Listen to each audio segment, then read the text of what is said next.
बच्चों, आज हम उपसंयोजक यौगिकों के वर्नर के सिद्धांत का अध्ययन करेंगे। तो वर्नर के सिद्धांत के अनुसार संकुल में केंद्रीय धातु आयन दो प्रकार की संयोजकता दर्शाते हैं। पहला, प्राथमिक संयोजकता। यह क्या होती है? तत्व की संयोजकता होती है।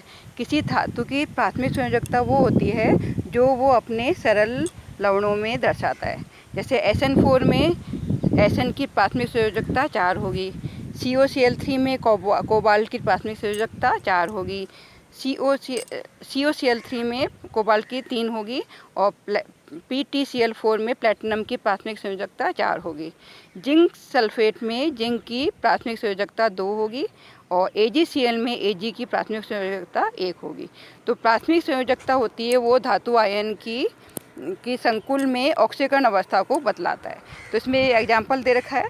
उसमें प्राथमिक जो संयोजकता है वो किससे सेटिस्फाई हो रही है? क्लोराइड आयनों से।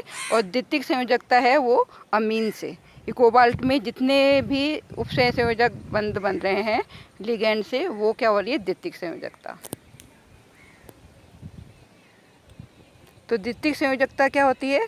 उपसंयोजक बंधों की संख्या को बताती है और इसको हम जो मोटी रेखाओं से बताते हैं। प्राथमिक संयोजकता को डॉट से बताते हैं और सेकेंडरी जो संयोजकता होती है, द्वितीयक संयोजकता, उसको सीधी मोटी लाइन से बताते हैं।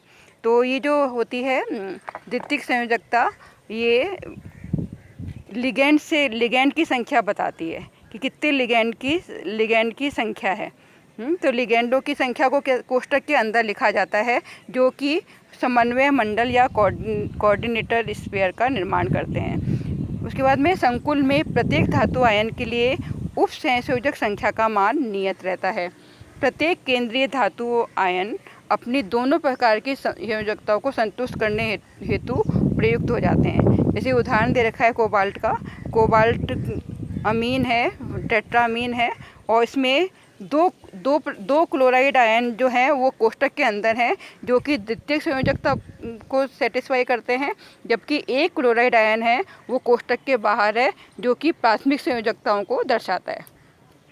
इसलिए वर्नर ने जो द्वितीयक संयोजकता को क्लोराइड आयन की में जो दर्शाते हैं वो कैसे लाइन से और डॉट से दर्शाया है। तो द्वितीयक संयोजकता क्या होती है? उपसंयोजक संख्या होती है और ये जो होती है वो संकुल या आयन की ज्यामिति का निर्धारण भी करती है।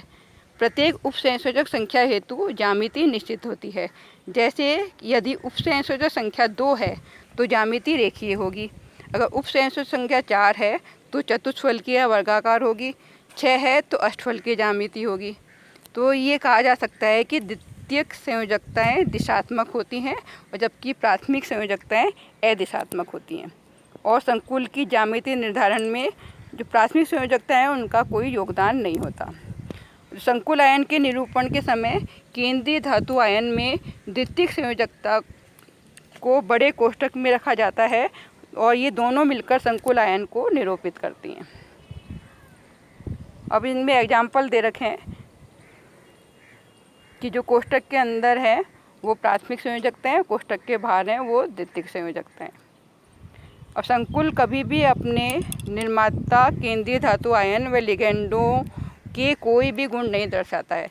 इसका मतलब क्या हुआ कि अगर कोई भी कॉम्प्लेक्स है, कोबाल्ट का है तो कोबाल्ट है और उसमें अमीन लिगेंड हैं, तो इसका मतलब ये नहीं कि कोबाल्ट के गुण दर्शाएगा और ना ही वो अमीन के गुण दर्शाएगा। वो एक अलग ही अपनी प्रॉपर्टी दर्शाता है।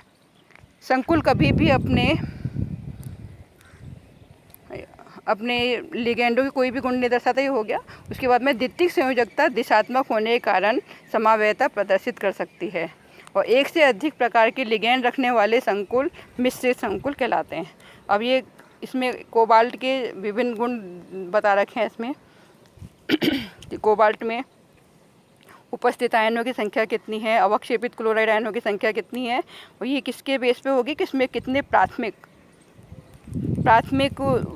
संयोजकता कितने क्लोराइड आयनों से सेटिस्फाई हो रही है और द्वितीयक संयोजकता से कितनी सेटिस्फाई हो रही है, उतने ही उनकी अवक्षेपित आयनों की संख्या होगी।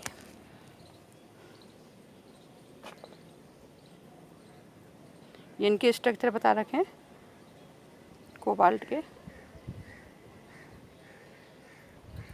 कितने उन्होंने कितने क्लोराइड आयन उन्होंने अवक्षेपित, कितनी उसकी सेकेंड प्राथमिक वैलेंसी है और कितनी द्वितीयक वैलेंसी है।